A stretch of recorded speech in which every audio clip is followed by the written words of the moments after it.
Hello guys, nandito tayo ngayon sa lutuan ng alak. Yung palang mga sako ay linalagyan ng ipa para panggatong. Ito na po yung alak na linuluto ngayon. Siya ay isang lambanog na. Ganyan. Lambanog na ho yan. Pero malinis po yan, yun ay araw-araw linalabhan. Tapos ganito po yung linuluto po dyan sa dyan antog.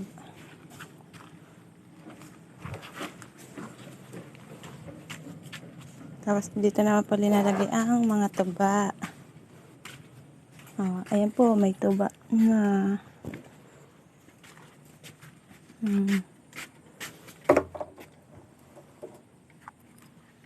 Marami po yan drum dito nalagayan tuba. Yung panlutuan.